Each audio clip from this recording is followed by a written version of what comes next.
இன்னைக்கு நம்ம என்ன வீடியோல பார்க்க போறோம்னா ஹாஸ் ப்ரௌன் எப்படி செய்வது பார்ப்போம். அதுக்கு தேவையான பொருட்கள் 1/2 கிலோ உருளைக்கிழங்கு பொட்டேட்டோ, அப்புறம் 2-3 பல்லு பூண்டு, அப்புறம் ஒரு வெங்காயம் சாப் பண்ணி எடுத்திருக்கேன். அப்புறம் சேர்க்க வேண்டிய மசாலா பொடிகள் 1 ஸ்பூன் மிளகு பொடி, 1/2 ஸ்பூன் வத்தல் பொடி, 1/4 ஸ்பூன் மஞ்சள் பொடி. அப்புறம் அதை பெயிண்ட் பண்ணதுக்கு வேண்டி இதுல இந்த கரண்டிக்கு 3 ஸ்பூன் மைதா மாவு, 2 ஸ்பூன் அரிசி மாவு எடுத்திருக்கேன்.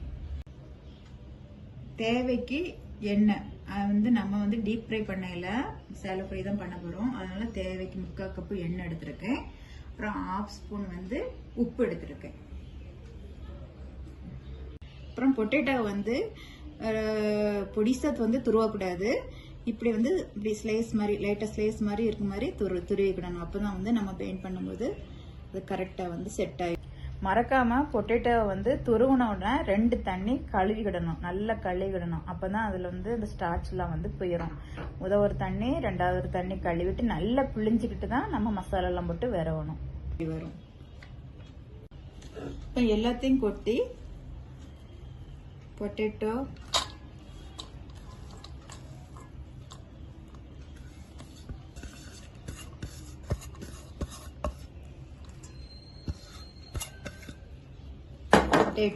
அப்புறம் வெங்காயம், ஒரு வெங்காயம் சாப் பண்ணி வச்சிருக்கேன். பொடிசா சாப் பண்ணணும்.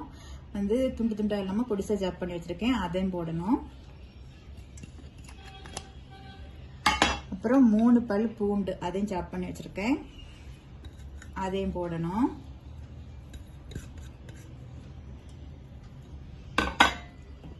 அப்புறம் மிளகு பொடி, வத்தல் பொடி, 1 ஸ்பூன் மிளகு பொடி, 1/2 ஸ்பூன் வத்தல் பொடி, 1/4 ஸ்பூன் மஞ்சள் பொடி, இந்த 3ஐயும் போடணும். அப்புறம் இந்த எல்லாம் சேர்த்து விரவிட்டு, மசாலா எல்லாம் சேர்த்து விரவிட்டு இது எல்லாம் பெயிண்ட் பண்ணதுக்கு எல்லா பொடியும் போட்டுக்கிட்டு, அப்புறம் இந்த அரிசி மாவு 2 ஸ்பூன் அரிசி மாவு,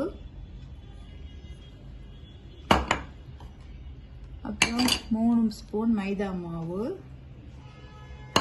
அப்புறம் உப்பு 1/2 ஸ்பூன் உப்பு எல்லாம் சேர்த்து விரவிடணும். இந்த மாவு அது சரியாட்டு அந்த கலவை சரியா பிடிக்கிறதுக்கு வேண்டி, அதுக்கு தான் பெயிண்ட் பண்ண வேண்டிதான் இதை போட்டுட்டு இருக்கோம் மாவு. அப்பதான் எல்லாம் செட் ஆகி வரும். மாவு போட்டாதான் அந்த உருளைக்கிழங்கோட அந்த மாவு எல்லாம் சேர்ந்து அப்படி செட் ஆகி வரும். அதுக்காண்டி தான் நம்ம மாவு 2 மாவும் சேர்க்கிறோம்.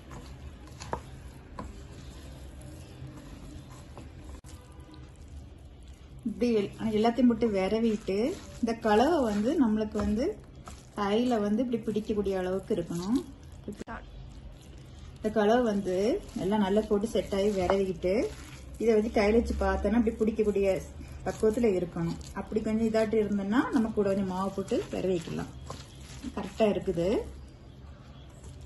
இப்போ அதை இதை ஸ்கொயர் டைப்லயோ இல்லைன்னா ரவுண்ட் ஷேப்லயோ நம்ம எடுத்துக்கிட்டு சேலோ ஃப்ரை எண்ணெயில போட்டு சேலோ ஃப்ரை பண்ணணும். இப்போ இந்த விரவுனதை நம்ம இப்போ வட்டமாட்டு நம்ம வட்ட ஷேப்ல இது பண்ணி வச்சிருக்கோம், தட்டி வச்சிருக்கோம். ரொம்ப தின்ன மட்டும் தட்டக்கூடாது, ரொம்ப இதாட்டும் தட்டக்கூடாது. ஒரு மீடியம் சைஸ்ல தட்டணும். ரொம்ப நைஸா தட்டினாலும் சீக்கிரம் கறியிரும். கொஞ்சம் கொஞ்சம் கனமாட்டு தட்டி வச்சிருக்கேன். இதை நம்ம எண்ணெயில போட்டு சேலோ ஃப்ரை பண்ணலாம். இப்போ ஸ்டவ் ஆன் பண்ணிட்டு அதில் ஒரு கடாய் வச்சுட்டு நம்ம இப்போ சேலோ ஃப்ரை தான் பண்ண போறோம். அதுக்கு தேவையான எண்ணெய் ஊற்றிக்கிடலாம்.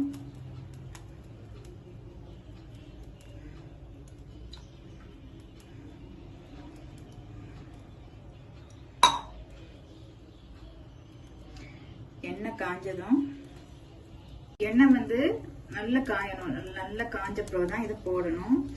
லைட்டா காஞ்ச பிறகு போட்டோம்னா அது கருகிரும். அதனால நல்ல எண்ணெய் சுட்ட பிறகு நம்ம இது போட்டுக்கலாம். எண்ணெய் நல்லா சுட்டுட்டு இப்ப நம்ம போட்டுக்கலாம்.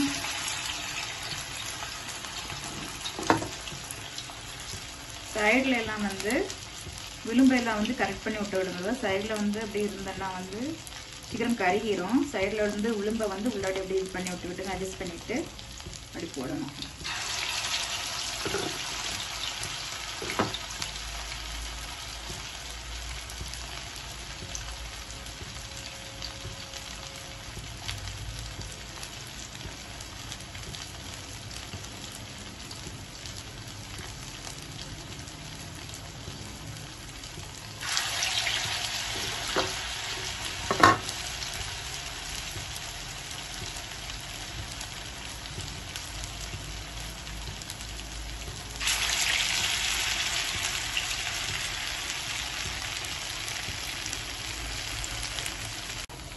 நல்ல வேகணும். ஒரு சைடுல நல்லா குக்கானப்ப தான் திருப்பி போடணும்.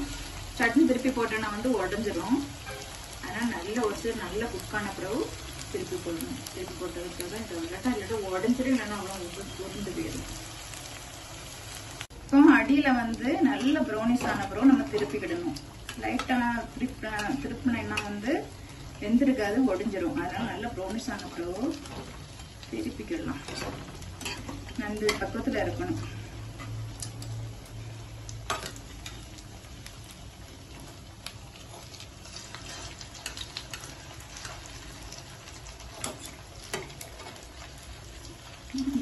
இந்த பக்கத்துல நல்ல ப்ரௌனிஷ் ஆனப்பறம் திருப்பணும். அதே மாதிரி அந்த சைடையும் இதே மாதிரி நல்லா வேக வைக்கணும். உள்ளுக்குலாம் நல்லா வெந்திருக்கும். வேக வைக்கும் போது வந்து நம்ம ஸ்டவ்ல வந்து சிம்ல வச்சு விடணும். ரொம்ப கூட்டி வச்சா உள்ளாடிலாம் கருகிரும். சிம்ல வச்சு விடணும். ரெண்டு சைடும் மாறி மாறி போட்டு நல்லா வேக வச்சாச்சு. நல்லா குக் ஆயிட்டு இனி நம்ம வந்து பிளேட்ல எடுத்துடலாம். இப்போ நம்ம இதை ஒரு பிளேட்டுக்கு மாத்தியாச்சு.